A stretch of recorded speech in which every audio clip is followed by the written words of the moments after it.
Merci beaucoup de votre accueil. Vous me pardonnerez la voix un peu chaotique que j'ai. La semaine dernière, je n'en avais plus. Et comme je suis un grand bavard, pour moi, c'est une punition. Donc là, que le Seigneur me fasse grâce. On va, si vous le voulez, présenter ces instants au Seigneur avant de commencer.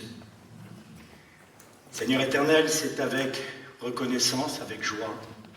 C'est un privilège pour nous d'être rassemblés devant toi pour méditer ta parole, pour recevoir de toi la nourriture que tu as mis en réserve pour nous, Seigneur.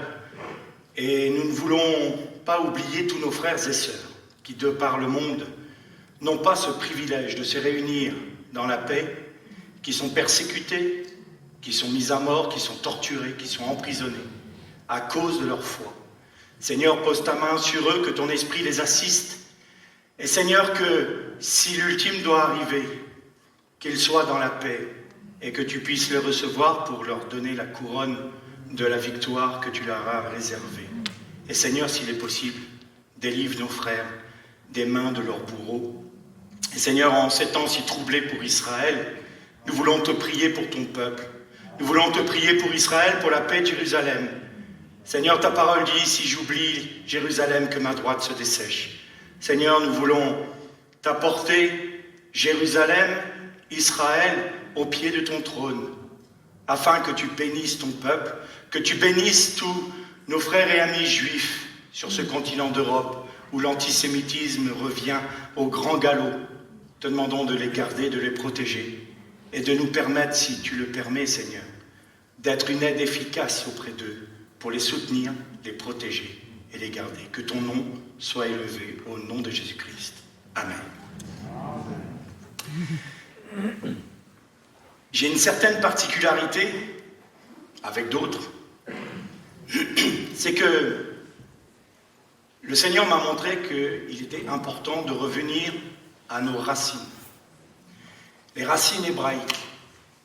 Le christianisme occidental s'est construit sur une idée, sur l'idée que l'Église remplace Israël, sur l'idée que nous n'avons plus besoin de ces racines, que nous n'avons plus besoin de retrouver ce qui était l'essence du peuple d'Israël. Et j'ai constaté dans mes études et dans mes prières que beaucoup de choses nous manquaient parce que nous nous sommes détachés de nos racines. Par un exemple tout simple. El Shaddai, on l'a chanté tout à l'heure. Shaddai, Dieu Tout-Puissant. Pourquoi? Parce que c'est deux mots. Shed et Dai. Shed, c'est démon. C'est étonnant. Et Dai, c'est ça suffit. En hébreu. En quelque sorte, Dieu dit, les démons maintenant, ça suffit. Et puis il y a une autre dimension. Shed, c'est aussi le sein d'une femme. Donc Dieu est pleinement suffisant pour subvenir à nos besoins, tout en nous délivrant de nos démons. Il est donc tout-puissant. Vous voyez que le retour à nos racines, le retour à cette langue, le retour à cette culture, nous permet d'entrevoir des choses qui nous sont cachées depuis près de 2000 ans. Parce que des pères apologètes de l'Église ont décidé de nous séparer de nos racines, et donc ils ont fait un Jésus. Ils l'ont déshabillé de la Torah pour l'habiller de la philosophie grecque. Et à ma modeste place, j'essaye de déshabiller Yeshua de la philosophie grecque pour le rhabiller de la Torah. Et donc, ce soir, on m'a demandé de vous apporter un message sur l'agneau pascal, l'incarnation, entre autres. Et vous allez voir que quand on revient à nos racines, quand on revient à la culture, il y a des pans entiers de la Bible qui nous manquent et qu'on ne comprend pas. Alors je vais vous inviter à faire deux lectures. La première, on va la faire dans le livre de l'Exode, au chapitre 12.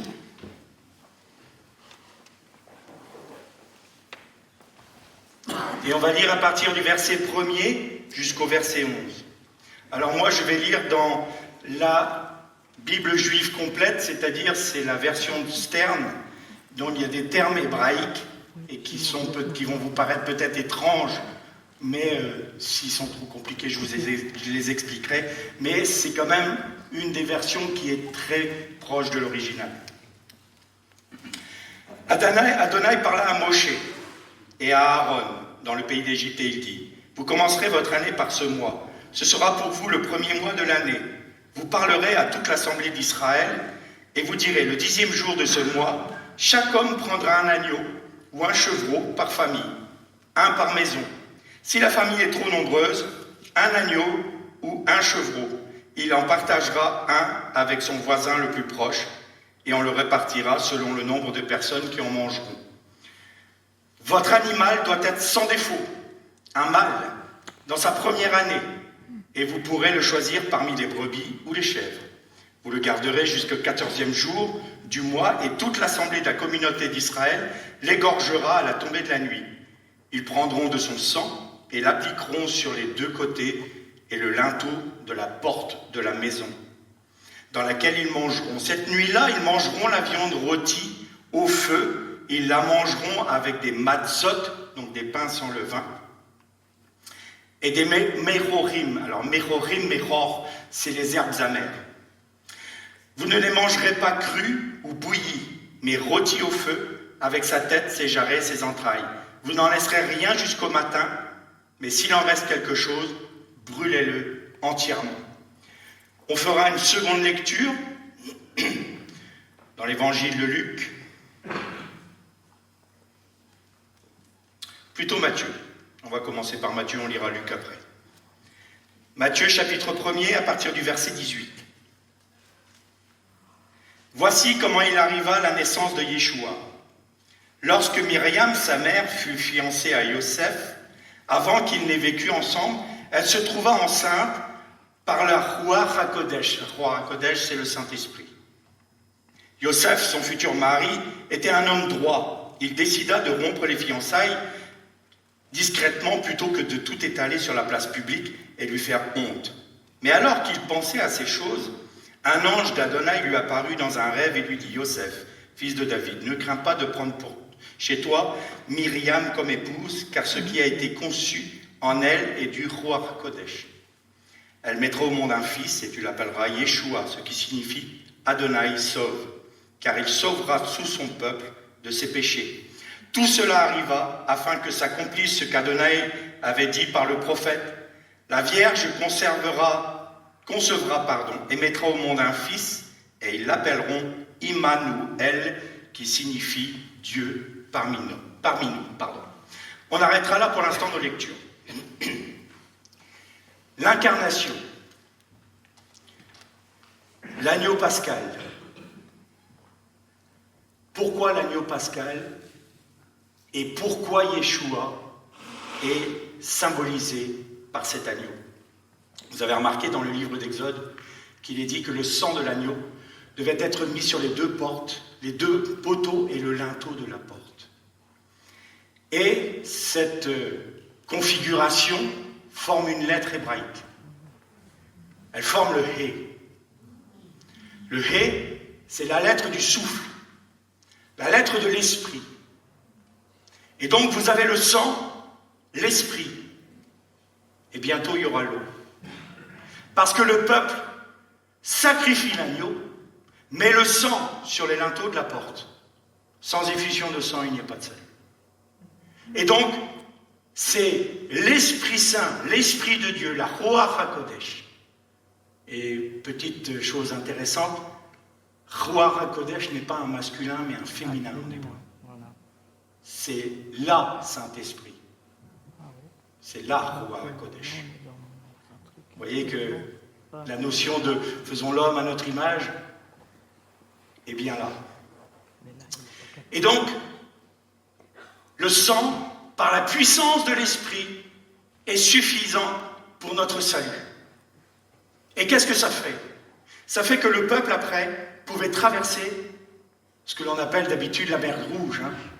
Et ce n'est pas la mer Rouge, c'est la mer des joncs. Yam Souf.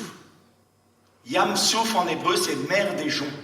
Mais exactement les mêmes lettres, vous avez un autre terme qui est Yom Sof, jusqu'au dernier jour. Yom Sof, c'est jusqu'au dernier jour. C'est-à-dire que vous avez la plénitude du salut par le sang versé qu'utilise le Saint-Esprit pour manifester la puissance du sang et qui vous fait sortir de votre Égypte. Vous voyez que quand on revient à nos racines, on comprend des choses qui nous sont plus ou moins, pour ne pas dire complètement cachées. Et puis nous voyons Myriam. Alors on va penser, nous, occidentaux, qui avons une pensée très cartésienne, c'est noir ou blanc. Chez les Hébreux, dans le monde oriental, ils vont vous ouvrir l'esprit pour que vous voyez une nuance, un panel de couleurs. Nous, c'est noir ou blanc, eux, c'est une nuance de gris. Ça veut dire quoi? Ça veut dire que ton interprétation n'est pas forcément mauvaise parce qu'elle ne correspond pas à la mienne. Parce que ton interprétation du texte peut compléter la mienne. Un exemple concret. L'histoire des 7 lettres aux 7 églises d'Asie. Alors, certains enseignants vont dire, ça c'est l'histoire de l'église depuis 2000 ans. Ça a commencé par Éphèse et ça se terminera par Laodicée. D'autres vont dire, non, c'est une mauvaise interprétation.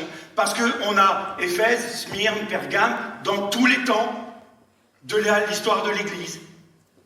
Alors, moi, je préfère l'interprétation qui dit que c'est toute l'histoire de l'église. Et moi, je préfère dire qu'il y a les 7 églises dans chaque génération de l'église.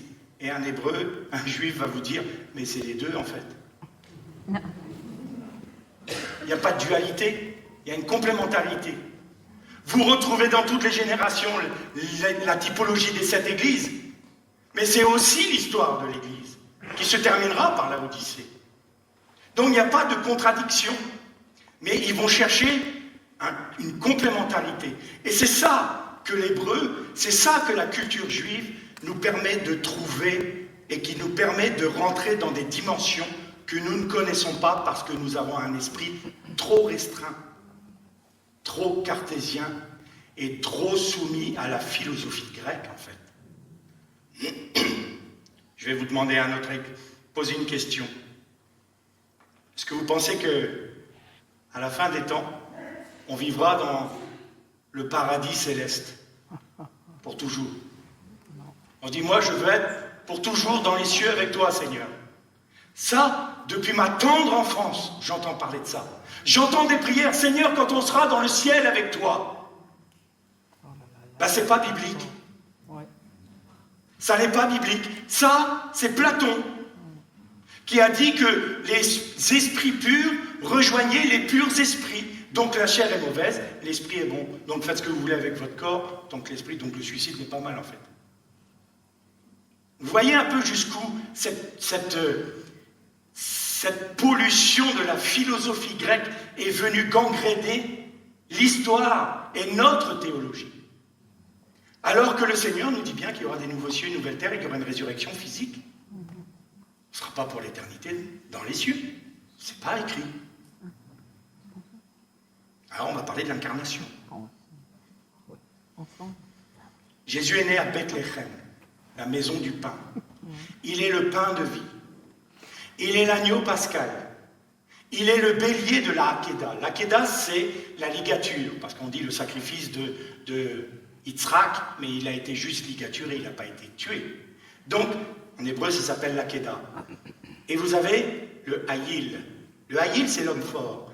Et vous remarquez qu'il était coincé dans des broussailles, coincé dans des épines. La corne, c'est la force de l'animal. Et Yeshua, quand il a été crucifié, il a laissé sa force emprisonnée dans les épines. Il avait une couronne d'épines. Mais sa puissance a été entre guillemets restreinte, parce qu'il a dit lui-même, j'ai juste à demander 12 légions d'anges. Mais si je le fais, vous ne serez pas sauvés. Alors je vais me laisser affaiblir par les ronces et les épines. C'est quoi? C'est la malédiction, ça.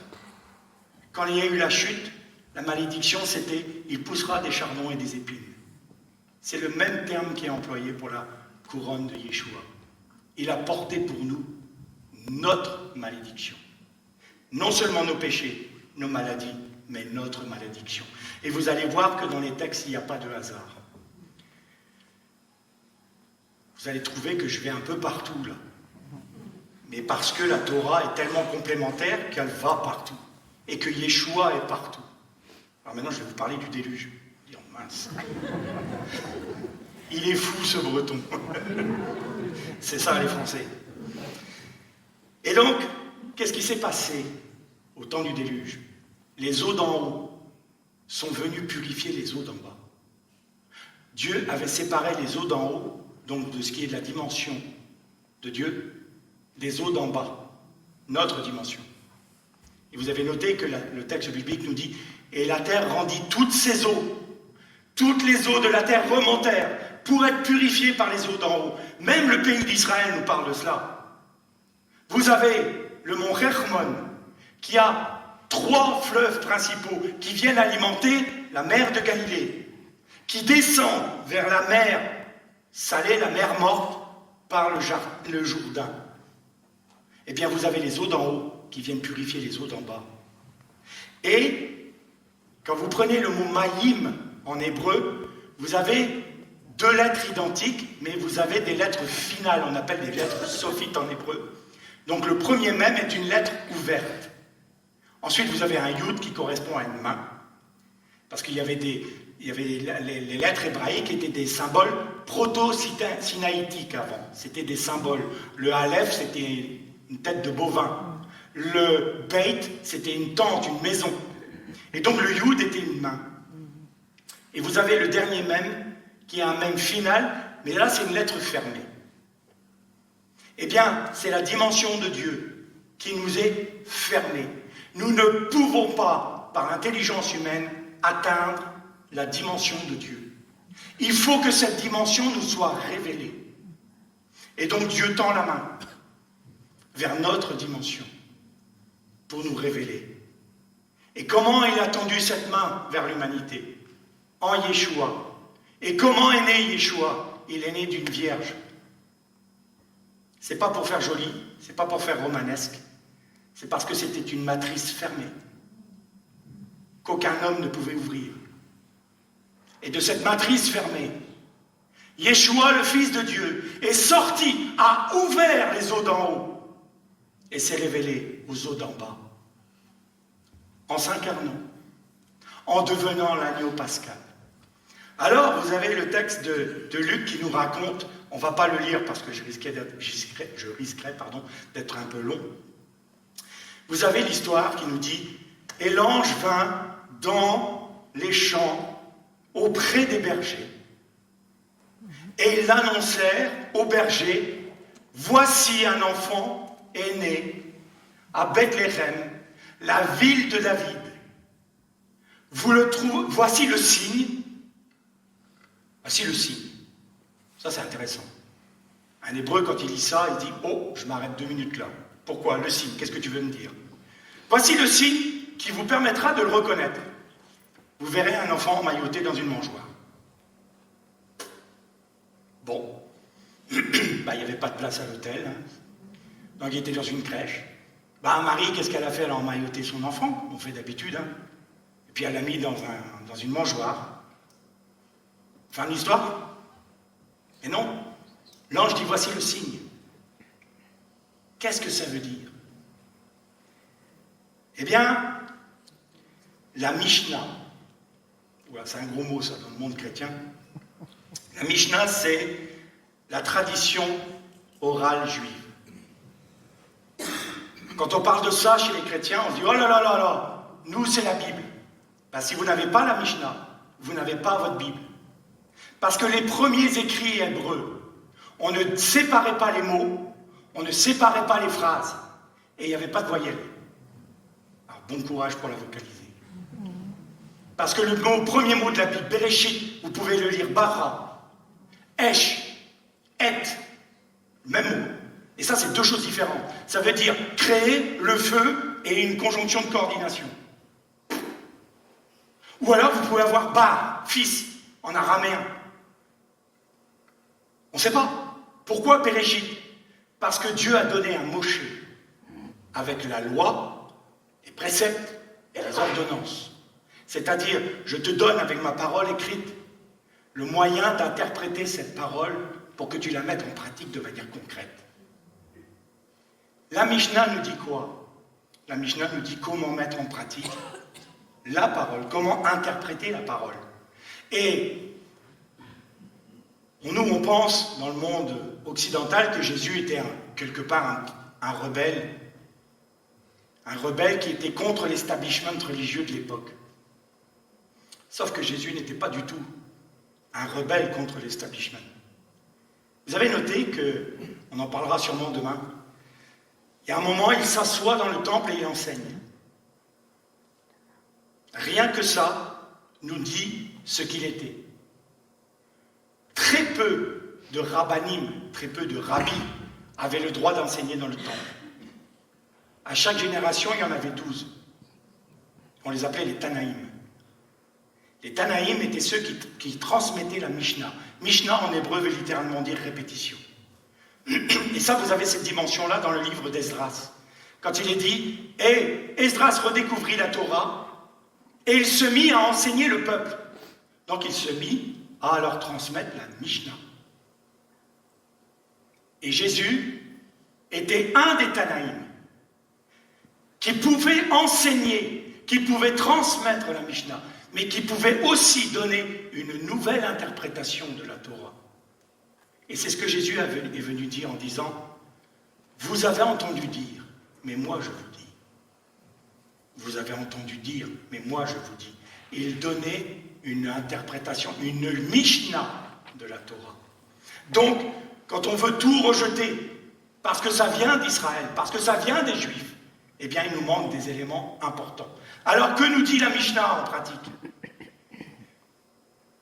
La Mishnah, dans un de ses livres, stipule d'une manière très claire, et c'est dans le traité Shechalim.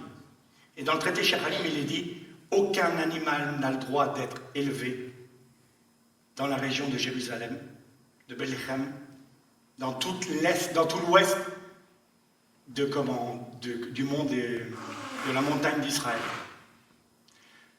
Seul endroit où on a le droit d'avoir des bergers sont dans les déserts, donc le désert de Judée ou dans le désert du Negev. Or, le texte nous dit quoi? Il nous dit « Et les anges vinrent auprès des bergers, tout près de Bethléem. » Donc il y a un problème, pourquoi il y a des bergers là? Alors là, il faut encore aller dans la Mishnah. Et la Mishnah nous dit qu'il y avait un endroit qui s'appelle Migdal Eder. Migdal Eder veut dire littéralement la tour du troupeau. Et Migdal Eder, c'était un endroit où on élevait les troupeaux, des agneaux, et c'était des Lévites. Parce que ces agneaux-là étaient choisis, étaient sélectionnés pour les sacrifices du temple. C'étaient les seuls à pouvoir être élevés à Migdal Eder, entre Bethléem et Jérusalem. S'ils étaient mâles sans défaut, ils étaient ce que l'on appelle Ola, nous dit la Mishnah. C'est-à-dire qu'ils pouvaient être un holocauste, un sacrifice agréable à Dieu. Et si c'était des femelles, c'était des Shelamim. Shelamim vient de la racine Shalom, c'est-à-dire c'est un sacrifice pour la paix. Alors, là on commence à voir pourquoi Jésus a été emmailloté. Et je vais vous dire pourquoi. À partir du moment où un agneau mâle naissait sans défaut, pour qu'il ne se blesse pas, on l'emmaillotait et on le mettait dans une mangeoire afin qu'il reste propre au sacrifice. Donc Jésus, quand il est né, a été emmailloté et a été mis dans une mangeoire pour être prêt pour le sacrifice. Il est bien l'agneau pascal. Vous voyez que quand on revient à nos racines, quand on revient à cette culture, on comprend des choses.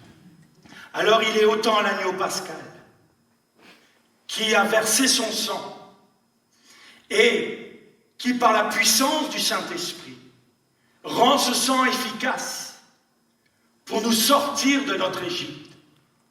Et vous avez Pierre qui dit, « Et voici, il demeure 3 choses, le sang, l'eau et l'esprit. » Et les 3 sont d'accord. Eh bien, vous avez parfaitement ça. Et à la croix, vous avez le sang de l'agneau. Le sang du bélier de Kippour aussi. Vous savez que chez les Juifs, la fête de Pessah a le même degré de sainteté que la fête de Kippour. Parce que l'agneau et le bélier ne font qu'un. Donc le bélier, c'était pour la rémission de nos péchés, pour couvrir nos péchés. L'agneau, c'est pour nous délivrer du monde. Et donc, quand Jésus est mort, il a souffert les 4 mises à mort de la loi de Moïse. Il y a 4 mises à mort. La première, c'est l'épée. La deuxième, c'est pendu au bois, c'est-à-dire être étouffé. La troisième, c'est lapidé. La 4e mise à mort, c'est brûler au feu. Quand l'agneau était présenté devant le Kohen Gadol, le grand prêtre, il était saisi par le cou et il était couché au sol. Une fois qu'il était couché au sol, on l'égorgeait. Et ensuite, on le brûlait. Et celui qui offrait l'agneau pour son péché voyait que la mise à mort n'était pas une mise à mort rapide. Et que l'agneau qui était innocent souffrait à sa place. Il subissait à sa place les 4 mises à mort, les 4 condamnations qui étaient commandées par la loi de Moïse. Nous sommes tous nés sous la condamnation. Nous avons tous le mérité, entre guillemets. Nous méritons tous les 4 mises à mort.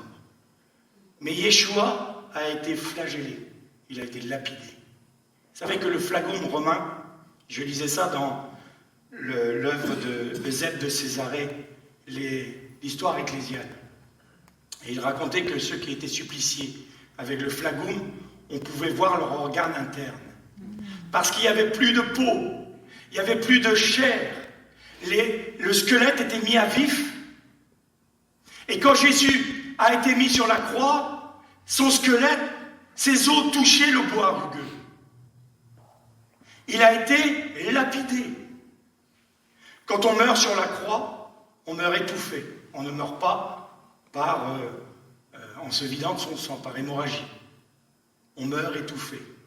Et les Romains, qui étaient un peu sadiques, mettaient parfois une planche au niveau du fessier du condamné, pour qu'il puisse se poser un peu pour faire augmenter l'agonie. Les plus costauds pouvaient mettre 3 à 4 jours pour mourir. Et donc là, Jésus est mort étouffé. Parce qu'il ne pouvait plus respirer, parce que ça tire sur le diaphragme. Il a été percé par la lance. Donc ça, c'est le glaive. Vous allez me dire, mais le feu alors? C'est lui qui a eu le feu du jugement de Dieu sur lui, pour que nous ne l'ayons pas. Donc il a subi les 4 morts. Et nous sommes appelés à le suivre, à mourir à nous-mêmes, à accepter son incarnation, à reconnaître par l'Esprit qu'il est non seulement notre agneau pascal, celui qui nous libère de notre Égypte, mais il est aussi le bélier de Kippour, qui nous couvre tous nos péchés. Il est celui qui a subi les 4 morts pour nous. Il est digne de recevoir toute l'adoration de nos cœurs. Il est digne d'être appelé notre Seigneur. Et vous savez, je fais une petite parenthèse, les hommes inventent des mots qui sont intéressants. On a découvert l'ADN, acide désoxyribonucléique, ADN. ADN en hébreu c'est Adon. Adon c'est Seigneur. Tout homme a un Seigneur, qu'il le reconnaisse ou non, qu'il le veuille ou non. Chacun de nous, que nous soyons à Christ ou pas à Christ, nous avons un Seigneur. Que nous lui obéissions ou non, il est le maître du monde. Il est Seigneur. Mais quand vous donnez votre vie à Christ, quand vous acceptez ce sacrifice si grand, et que l'Esprit de Dieu vient habiter dans votre esprit, alors il y a un petit yud qui se rajoute. Il y a la main de Dieu qui se pose sur vous, et il devient Adonai. Et Adonai, c'est mon Seigneur. Le Seigneur de l'univers, je le fais mien. Le Seigneur de l'univers, je l'accepte pour étant mon Seigneur. Parce qu'il est le pain de vie. Il est l'agneau pascal. Il est celui qui s'est incarné. Il est celui qui est venu révéler les eaux d'en haut, les eaux qui nous étaient fermées, les eaux qui nous étaient inaccessibles. Il nous les a rendues accessibles parce qu'il est venu révéler le Père. Quand il a dit à Pierre, tu es heureux Pierre, car ce ne sont pas la chair et le sang qui t'ont révélé ces choses. Tu es le Christ, le Fils du Dieu vivant. À quel autre irions-nous qu'à toi? Et Jésus dit, c'est sur ça que tu seras appelé Even, en hébreu Pierre. Et sur cette Even, je bâtirai mon... Je le fais à chaque fois, je suis méchant. Non, c'est pas mon église. C'est Beit Tefilati, ma maison de prière. Et ça, c'est une référence à Ésaïe 56, qui nous dit « Et je bâtirai une maison de prière pour toutes les nations. » Et donc, la maison de prière est fondée sur le Even. Et Even, c'est la contraction de deux mots hébreux. Av, père, et Ben, fils. Et au milieu, le Beit, c'est une maison. Donc Even, c'est la révélation du Père par le Fils dans sa maison. Et nous sommes édifiés dans cette maison. Et ça, j'en parlerai à l'honneur, normalement en parlant du tabernacle. C'est la maison de prière pour toutes les nations. Alors, pour ceux qui nient le droit à Israël d'être encore le peuple de Dieu, je vais vous révéler une chose. Vous savez qu'il y a des valeurs numériques en hébreu. Il y a des poids numériques. Par exemple, Mashiach fait 358. Nachash, c'est serpent, fait 358. Mince, pourquoi? Quelle relation entre le serpent ancien et le Mashiach et le Messie? Eh bien, il y en a une et Jésus l'a dit. Tout comme le serpent a été élevé par Moïse dans le désert, il faut que le Fils de l'homme soit élevé. Eh bien, la valeur numérique, le poids numérique de chaque terme nous en parle. Alors, vous allez prendre Israël tout seul. Et vous allez trouver, parce qu'on fait un calcul qui est en mispar katan, donc prenant les plus petits nombres, vous allez trouver 10. Et 10, ça correspond à Kala. Kala, c'est l'épouse. Si vous prenez Beit Tefilati, vous faites le même calcul, vous trouvez 9.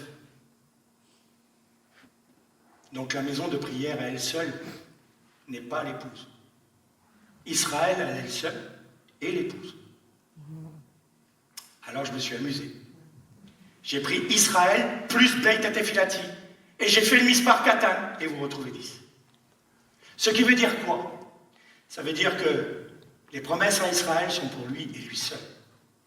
Mais vous, nous, les Goyim, qui faisons partie d'un peuple qui n'avait pas les promesses, eh bien, par la grâce de Dieu en Jésus-Christ, nous sommes rattachés en Yeshua aux promesses d'Israël.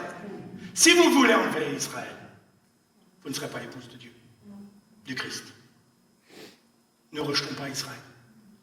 Sans lui, il n'y a pas de promesse. Sans lui, nous sommes orphelins. Et c'est ça que je dis au peuple, à mes frères chrétiens des nations. Retrouvez vos racines, retrouvez l'olivier franc sur lequel vous avez été greffés. Et là encore, les pères de l'Église ont fait une mauvaise traduction. Il est dit dans Romains, et des branches ont été retranchées. Et vous avez été greffés à leur place. C'est pas la bonne traduction, c'est faux. La bonne traduction, c'est vous avez été greffés au milieu d'elles. Vous êtes greffés sur Israël. Et Israël trouve sa racine elle-même, lui-même, en Yeshua. Yeshua, il est l'expression de son peuple. Yeshua était un rabbi. Yeshua était un juif. C'était pas un grec. Et il n'était pas disciple de Platon. Alors, il faudrait qu'on retrouve cette honnêteté intellectuelle de replacer notre Messie dans son peuple, de replacer notre Messie dans sa Torah, puisqu'il est la Torah. Si vous l'enlevez de son peuple, vous dites simplement que Yeshua n'est pas la Torah. Donc il n'est pas le pain de vie. Vous voyez le problème? Vous voyez pourquoi l'Église aujourd'hui est faible? Vous voyez pourquoi l'Église aujourd'hui ne comprend pas? Parce qu'elle s'est détachée de la racine, et en se détachant de sa racine, elle n'a plus de sève. Et si vous enlevez la racine à une plante, elle va rester verte pendant un temps, elle va donner l'illusion. Mais au bout d'un moment, on voit bien qu'il n'y a plus de vie. Si nous voulons retrouver la vie, retrouvons le Messie d'Israël, pas celui de Platon. Il est venu s'incarner dans une vierge. Il est venu pour se révéler, pour révéler son Père à nous les nations, et à son peuple en premier. Et si son peuple aujourd'hui ne reconnaît pas son Messie, c'est pour une seule et même raison, une simple raison. C'est pour que nous ayons le temps de reconnaître en Jésus le Messie d'Israël et que nous puissions être attachés aux promesses de ce peuple. Si Israël est mis de côté pour un temps, c'est pour que nous soyons sauvés. Si Israël n'existait pas, l'Église n'existerait pas. Je suis toujours attristé, effaré de voir qu'aujourd'hui, dans des milieux dans lesquels je vais, on me dit on n'a plus besoin d'Israël. Israël, c'est le figuier qui reverdit, qui refleurit. Nous avons un immense privilège. Moi, je suis né quand Israël était déjà à nouveau une nation. D'autres frères et sœurs ont vu de loin ça et se sont dit, mais les promesses que les prophètes ont faites ne se sont pas réalisées.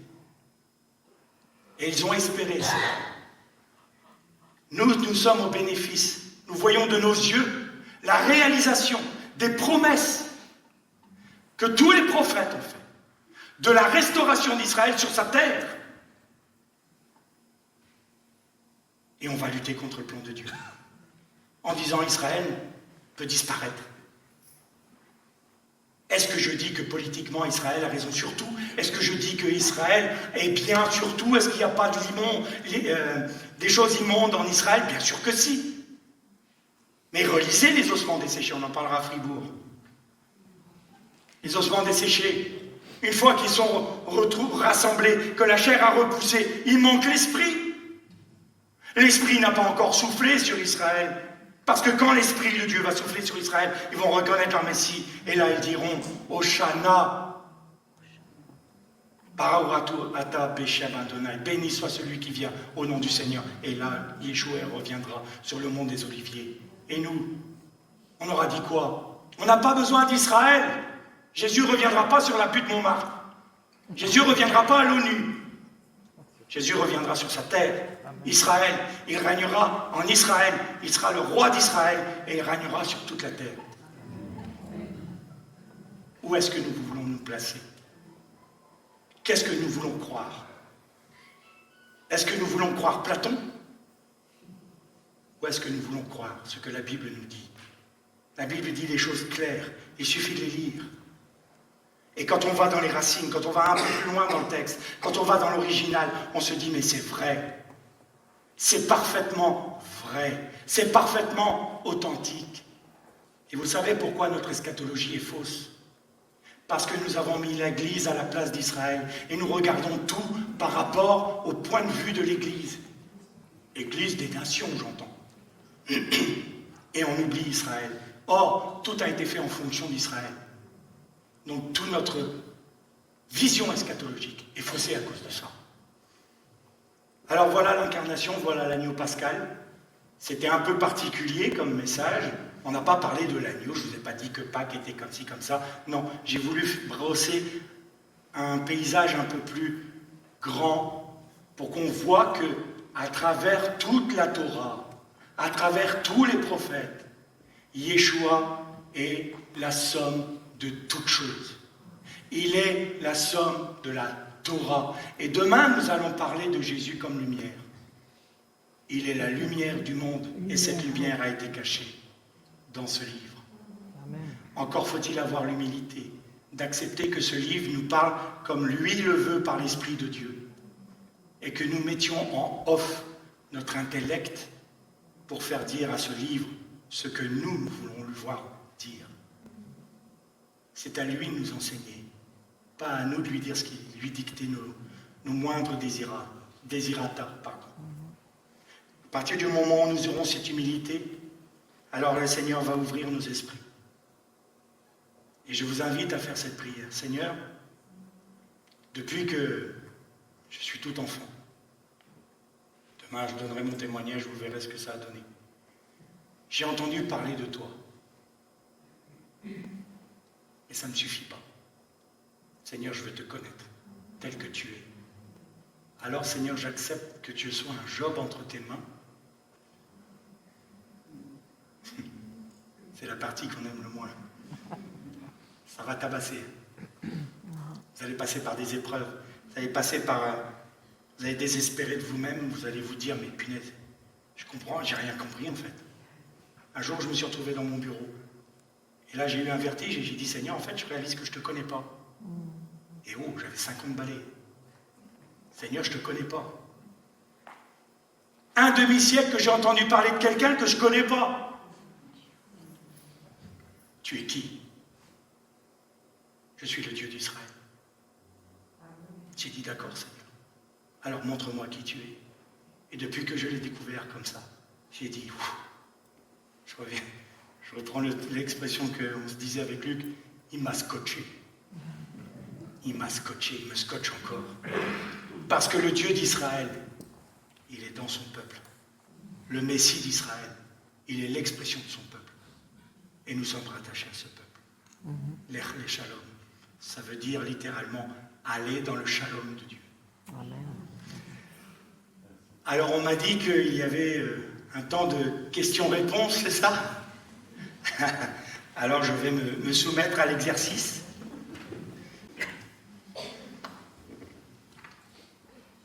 Je ne sais pas si j'ai bien compris, qu'on pense qu'on ira au paradis, puis il n'y a pas de paradis.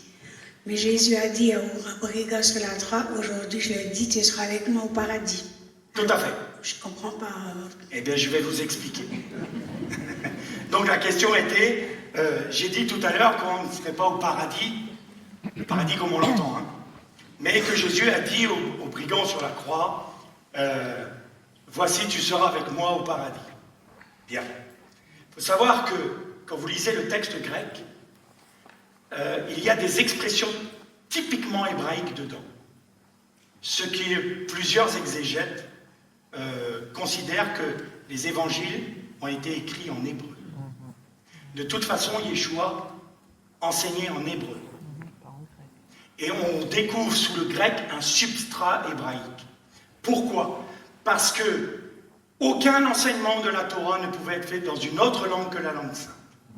Donc quand Yeshua enseignait, il enseignait en hébreu. Quand il parlait en hébreu. On a dit Jésus parlait araméen. Araméen, c'est l'anglais d'aujourd'hui. Bon, en France, il n'y a pas beaucoup d'araméens. On est nuls en langue. Même la nôtre, on a du mal. Donc, qu'est-ce qu'il a dit aux brigands littéralement? Je te le dis aujourd'hui même, tu seras avec moi dans le Gan Eden. Oui, le jardin d'Éden. Le paradis en hébreu n'existe pas. Paradis est un mot grec qui se dit pardes. Mais en hébreu, c'est Gan Eden, c'est le jardin d'Éden. Tu vas revenir à l'état initial. Tu vas revenir dans un état où le péché n'aura pas eu lieu. Donc le paradis, pour un juif, c'est les nouveaux cieux, les nouvelles terres que l'on appelle le Olam Haba, le monde à venir. Donc, quand il y aura les nouveaux cieux et la nouvelle terre, ce sera un Gan Eden. Et nous serons dedans. Ça revient même. Ça a répondu à votre question?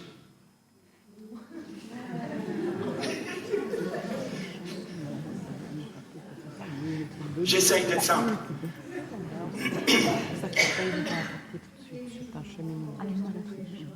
Ah ouais, mais Mais c'est pourquoi? Vu que les Juifs n'ont encore pas reconnu leur Messie, comment est-ce qu'ils voient, eux, ils ne croient pas au paradis, ils ne croient rien à ça? Bien sûr que si. Les pharisiens croyaient à la résurrection des morts. Eux, ils l'appellent le Olam Haba. Nous, en traduction grecque, Paul dit la vie éternelle. Mais la vie éternelle est une traduction de Olam Haba. Donc, dans la pensée juive, il y a toujours eu une notion de paradis. Il y a toujours eu cette notion de retrouver le Gan Eden. Même de l'histoire des deux temples. On n'a rien inventé, nous, les évangéliques. Ça, c'est une notion juive. Le paradis est une notion juive. Donc, un pharisien croyait au Gan Eden. Seuls les sadducéens n'y croyaient pas. Les sadducéens ne croyaient pas à la résurrection. Donc, Yeshua pouvait dire, tu seras avec moi dans le Gan Eden. Et ce brigand-là, qui était visiblement éduqué, même s'il était brigand dans la culture juive, savait de quoi il parlait. La notion de paradis n'est pas venue avec Yeshua. Yeshua, il est celui qui nous y ramène. Il est le chemin pour nous y ramener. Mais cette notion-là était dans la pensée juive depuis bien longtemps.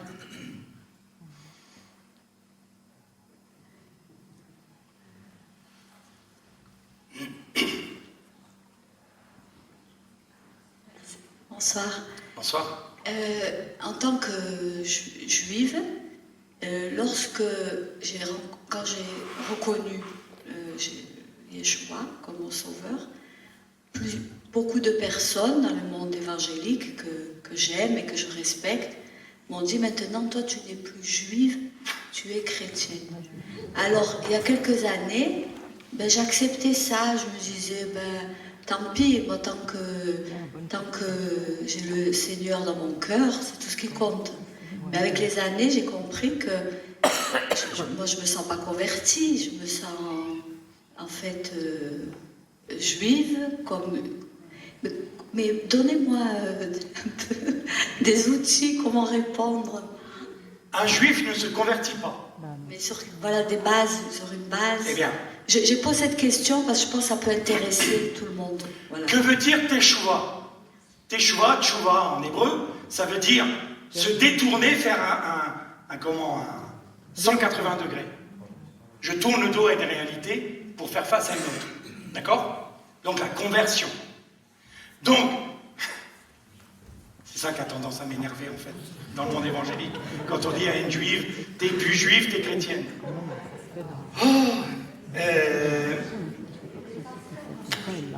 Un juif ne se convertit pas, il reconnaît son Messie. Un païen se convertit, il se détourne de ses dieux pour se tourner vers le Dieu d'Israël. Ça, c'est une conversion, c'est tchouva. Oui, d'accord. Bon, maintenant, à partir du moment où Yeshua est juif, où il est l'aboutissement du judaïsme, mais évidemment que vous êtes juif, évidemment que vous demeurez juif, et heureusement que vous demeurez juif.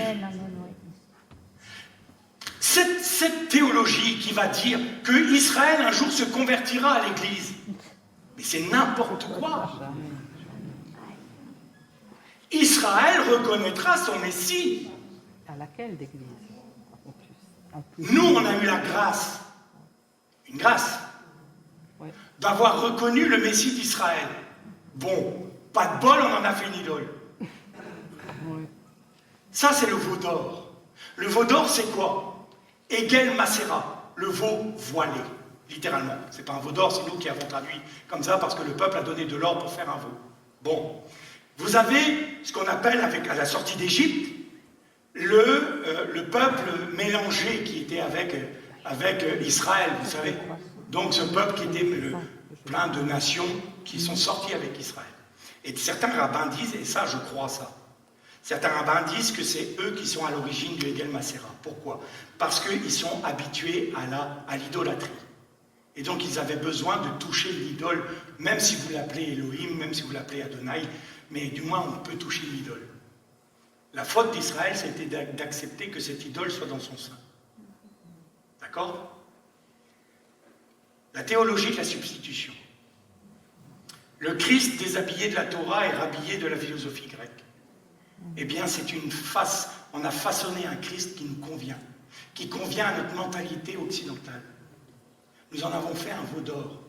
Et ce veau d'or est en train de voiler le vrai Messie d'Israël à son peuple.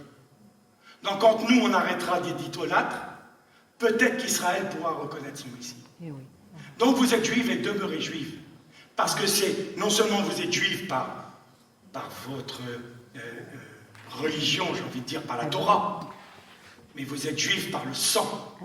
Vous êtes hébreux. Vous êtes de la lignée d'Abraham. Quel droit j'ai de vous dire, vous n'êtes plus ça? Voilà. Vous êtes juifs à part entière, qui avez reconnu votre Messie. Merci Seigneur. Point. Mais vous êtes juifs.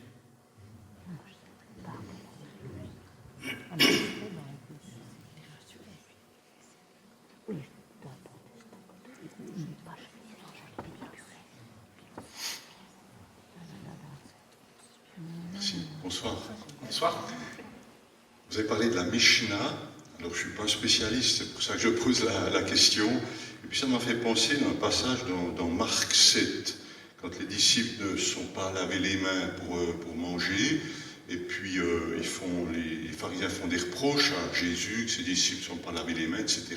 Oui. Et puis, Jésus, là, il leur dit, mais vous mettez votre tradition au-dessus de la parole de Dieu, au-dessus des commandements de la Torah, etc.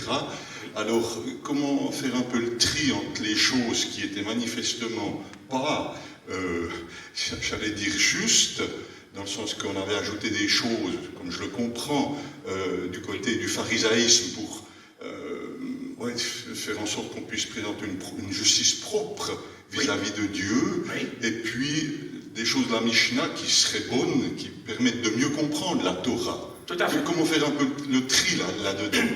Eh bien, Merci. Merci pour votre question.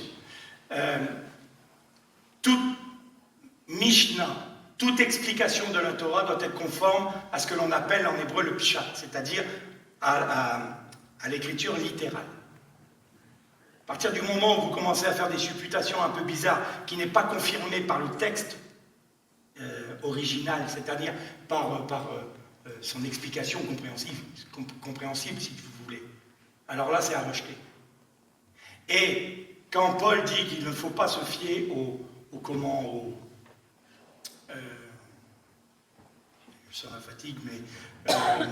fables des rabbins. La Mishnah va expliquer la Torah. La Torah est une parole de vie. Donc elle va parler de la vie et de l'amour. Quand le jeune homme vient voir Jésus en disant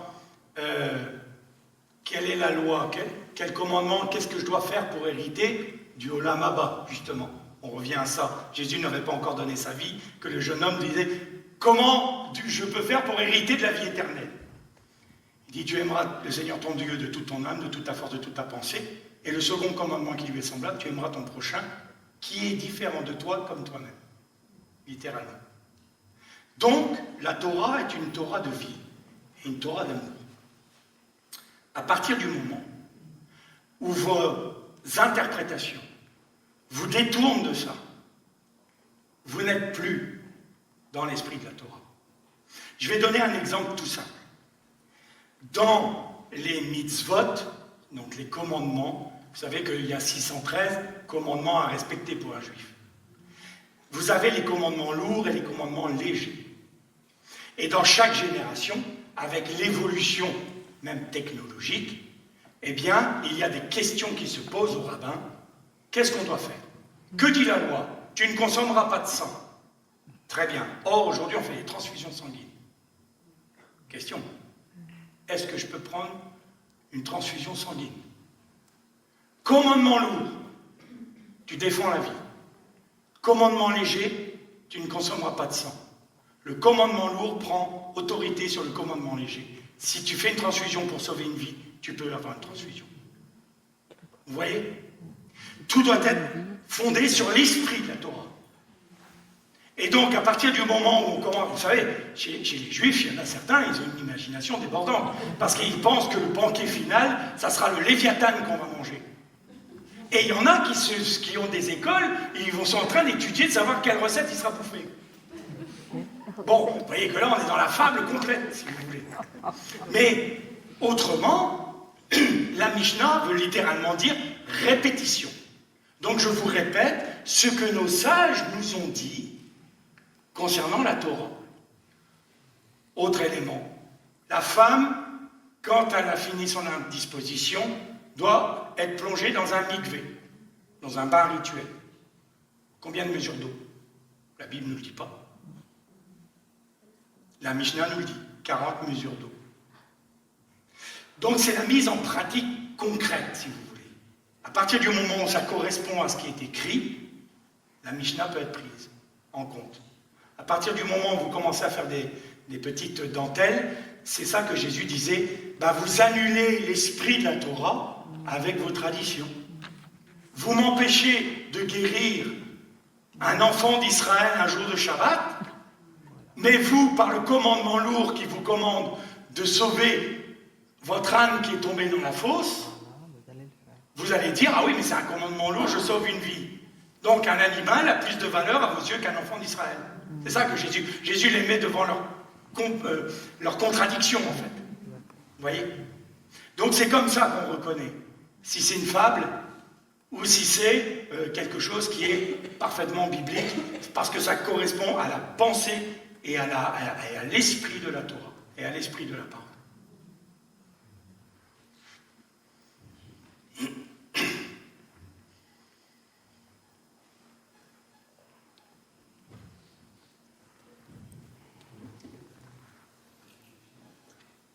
Bonsoir. Bonsoir. Jacob qui a été appelé, il s'appelait Jacob, après le Seigneur l'a appelé Israël. Israël, oui. Est-ce qu'on peut dire à partir de ce moment-là, le peuple d'Israël a vu naissance, ou bien on peut le définir comme ça, simplement, ou bien? En fait, Israël était déjà en gestation en Abraham, si vous voulez. Yaakov veut littéralement dire le talonneur ou le roublard. Bon, si vous lisez un peu l'histoire de Yaakov, vous voyez bien qu'il a entourloupé son frère, c'était un peu, même son beau-père, il a pris cher avec Jacob. Et Israël veut dire celui qui a lutté pour ou contre Dieu. Mais vous savez qu'on peut toujours diviser les mots. Un terme hébraïque va pouvoir dire beaucoup de choses. Et Israël peut être aussi lu comme Ishar El. Et Ishar El, ça veut dire littéralement directement vers Dieu. Donc, Yaakov, il s'est battu avec l'ange de l'Éternel, qui n'est autre que Yeshua. Et Yeshua l'a frappé sur la partie la plus dure de son corps, la hanche, sur le tendon de la hanche. Il est devenu boiteux. Ça, c'est important. À partir du moment où vous vous considérez suffisamment fort pour suivre Dieu, comme Pierre, qu'à cela devienne Seigneur, combien même tous t'abandonneraient, moi je ne t'abandonnerai pas, je donnerai ma vie pour toi. Ça n'a pas mis long feu.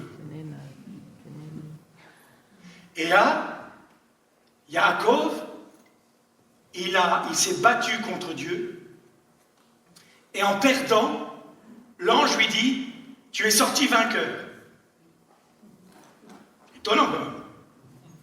Moi, quand on me met une raclée et que je suis à moitié à quatre pattes, je ne suis pas vainqueur. Hein. Donc, pourquoi tu es vainqueur? Parce que tu m'as laissé te frapper à l'endroit le plus dur de ton être, c'est-à-dire à ta propre nature, à ta chair.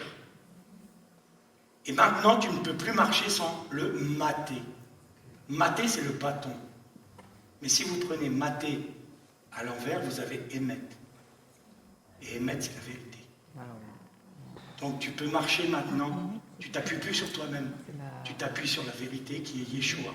Et ta marche est appuyée sur Yeshua. Donc tu es Israël, Ishar-El. Maintenant je t'appelle Ishar-El. Là on pourrait parler de Dieu qui nous nomme. Vous voyez dans l'Apocalypse, il dit je leur donnerai un nom nouveau. Être nommé par Dieu, c'est que Dieu prend autorité sur nous. Ça aussi c'est dans la culture juive. Pourquoi on nomme un enfant? Parce que les parents ont autorité sur l'enfant. Et c'est la raison pour laquelle les habitants de Bavel, à l'époque, voulaient connaître tous les noms des démons, parce qu'ils voulaient prendre autorité sur les démons. Et c'est pour ça que Yaakov a demandé le nom de l'ange. Et l'ange lui a refusé. Parce que non, Yaakov, c'est pas toi qui prends autorité sur moi. C'est moi qui vais te nommer. C'est moi qui ai autorité sur toi. Il faut se laisser nommer par Dieu. Avram est devenu Avraham. Sarai est devenu Sarah. A été rajouté le Hé de l'esprit dans leur nom. Et c'est à partir de là que Sarah a pu enfanter.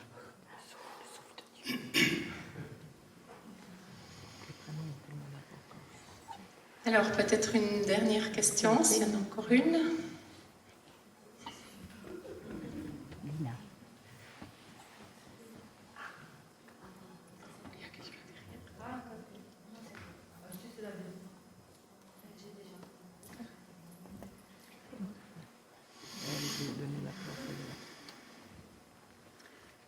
Quand vous avez parlé d'Abraham, et puis vous avez dit que les enfants d'Abraham, c'était 12 des Juifs, il y a un moment donné où c'est écrit, c'est les enfants de la foi, c'est le père de la foi. Alors ça m'a interpellée parce que nous, en tant que goïm, on a la foi. Est-ce qu'on ne devient pas aussi ses enfants? Si, complètement. C'est ce que je disais tout à l'heure. Donc, je vais répéter votre question pour l'enregistrement. Ouais. Donc, vous parliez d'Abraham, qui a eu un enfant de la foi. Il est le père de la foi. Et nous, les goïms, en ayant eu la foi, nous sommes aussi ses enfants. Tout à fait. Mais est-ce que le fait d'être l'enfant de la foi d'Abraham va enlever le droit légitime à Israël d'être ses enfants? Vous voyez, c'est ça la nuance. Et c'est ce que je disais tout à l'heure. On est rattaché aux promesses d'Israël en Yeshua. Et c'est pour ça qu'Israël a été mise de côté pendant tout ce temps, pour que nous ayons le temps, nous, de reconnaître le Messie et d'être rattachés à leurs promesses. Et d'ailleurs, c'est ça que nous dit l'épître de Paul, il a détruit le mur de séparation entre le grec et le juif, l'esclave et l'homme libre, entre la femme et l'homme.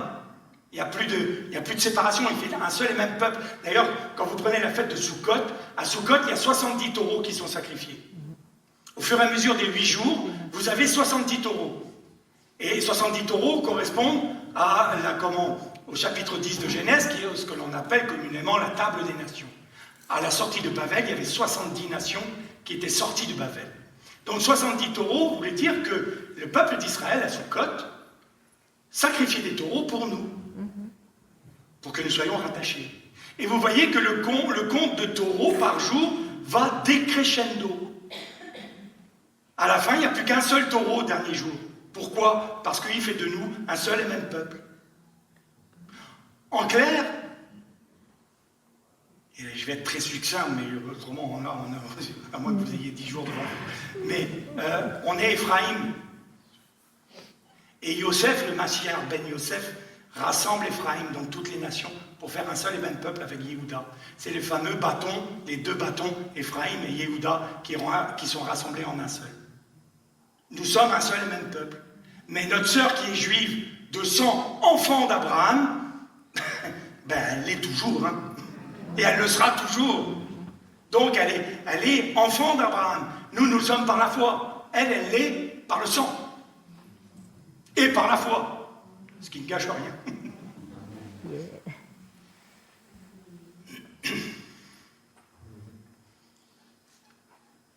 C'est fini? Tu en veux encore? C'est le premier jour. Oui, on se réserve pour demain. On Très s'arrête. bien. Ah, Ah, il y a une question. Ah, ouais. ça joue encore. Bonsoir. Bonsoir. Vous avez parlé avant de la Torah de vie. Je reviens sur les transfusions. Et j'ai juste une question. J'ai eu pendant très longtemps des questions par rapport aux dons d'organes. Aux dons d'organes. D'accord, Les don d'organes. La transplantation. Longtemps j'étais pour, longtemps j'étais contre. Qu'est-ce que Dieu dit dans la parole? Qu'est-ce que Dieu ne dit pas? Et puis j'ai entendu une fois un enseignement d'un de vos compatriotes, pour ne pas le nommer Monsieur Jean-Marc Taubois. Ah, quelqu'un que je connais bien. Voilà, qui a parlé justement de qu'est-ce que la Bible aurait dit par rapport aux transplantations. Et ce qui m'a beaucoup frappé, je voulais savoir si vous étiez d'accord avec cette pensée-là, c'est que du temps des Écritures, de l'Ancien Testament, les transplantations n'existaient pas. Qu'est-ce qu'auraient dit les rabbins s'ils avaient été confrontés justement à ça? Et M. Taubois disait, ils auraient été d'accord parce que la Torah est une Torah de vie. Est-ce que ça rejoint vraiment ce que vous avez dit par rapport à la transfusion de sang? Oui. Parce que depuis là, ça m'a vraiment permis de comprendre mieux par rapport aux transplantations, parce que je trouve que c'est une question importante. Oui, ça rejoint, parce que si de votre mort, une vie peut être sauvée, j'appelle ça une grâce. Si par le sang que j'ai donné, une vie peut être sauvée, c'est la vie qui passe. Vous voyez? Donc la Torah n'est pas contre ça. Jésus a donné sa vie pour nous. Vous savez, un Israélien va toujours dire, un mort chez nous, on doit le ramener à la maison comme si c'était un vivant. Parce que la vie est extrêmement importante pour un juif. Et si le Seigneur m'a repris, admettons que mon cœur, mon foie, mes poumons peuvent servir pour sauver la vie de quelqu'un, bien entendu, c'est la vie. C'est la vie. Et notre corps ici, nous avons un corps corrompu. Quand nous allons ressusciter, nous allons avoir un corps de gloire qui ne sera plus dans ses limites. Donc, si dans la dispensation dans laquelle nous sommes, imaginons, allons dans l'absolu. Je meurs. Mon cœur, mes poumons, mon foie est donné à quelqu'un qui ça a rajouté 10 ans de vie. Dans ces 10 ans de vie, il a rencontré Jésus. Non seulement j'ai sauvé sa vie terrestre, mais ça a permis de sauver sa vie éternelle. Parce que ça lui a redonné un laps de temps supplémentaire. Alors c'est la vie. Ouais, je suis d'accord avec Jean-Marc Taubois.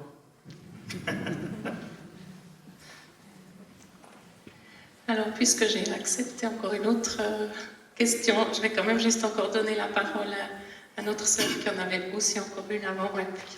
Merci beaucoup.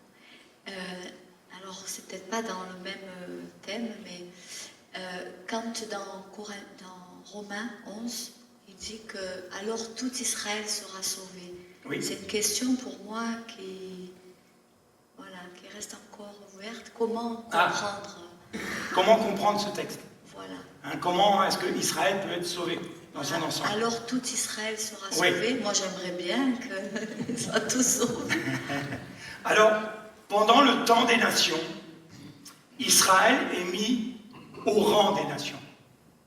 C'est-à-dire que comme nous, chaque juif doit reconnaître son Messie. Il a la liberté de le reconnaître, et il a la liberté de ne pas le reconnaître. S'il meurt sans l'avoir reconnu, le seul chemin du salut, c'est Yeshua. Alors pourquoi Paul dit, quand Israël va crier Baruch Ata Beshem Adonai, tout Israël sera sauvé. Pourquoi? Parce qu'au moment où ils vont reconnaître leur Messie, c'est pas 2 ou 3 juifs, c'est tout le peuple d'Israël qui va reconnaître son Messie à ce moment-là. Parce que Dieu va enlever le voile de son cœur et de son esprit. Et là, c'est l'esprit de vie qui va revenir dans les fameux ossements desséchés d'Ézéchiel. Et là, c'est tout Israël sera sauvé. Parce que Israël, à ce moment-là, rentrera pleinement dans sa vocation. C'est-à-dire qu'elle sera la lumière du monde. Et son roi, Messie, sera le roi de ce peuple qui est la lumière du monde. Et après, vous voyez, c'est ça qui est surprenant, on fait toutes les fêtes de l'Éternel, pratiquement, toutes les fêtes de l'Éternel, on en a rajouté quelques-unes. Pourim, par exemple, on est à l'époque de Pourim, là, c'est notre Mardi Gras à nous. Hein. On l'a piqué aux Juifs. Hein. Merci. D'ailleurs, le catholicisme, il a pratiquement tout piqué. Hein, le souverain pontife, les vêtements sacerdotaux, le tabernacle, même les Vatikines. Ça, c'est juif aussi. Ça donnait Vatican. Bref. Donc, on leur a tout volé. Et même leur fête. Mais la seule fête qu'on n'a pas volée, c'est celle qui lui correspond, justement. La fête de Soukhot. C'est la seule fête qui est faite pour les nations. Et c'est la seule fête que les nations ne fêtent pas. Surprenant, hein? Et là, il nous dit, le texte nous dit, le prophète, et 4 membres des nations viendront prendre des tzitzit d'un juif pour dire, sauve-nous, montre-nous, enseigne-nous qui est ton Dieu.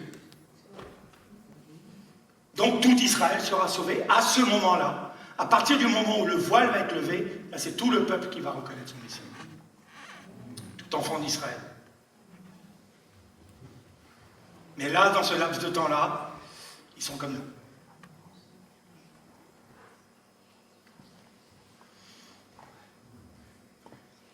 Voilà, merci infiniment aussi pour le temps de questions.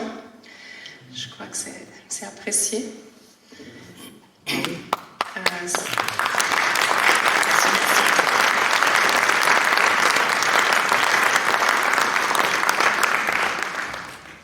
Merci, vos applaudissements permettent de passer à quelque chose d'un petit peu plus terre à terre. La transition n'est pas toute simple.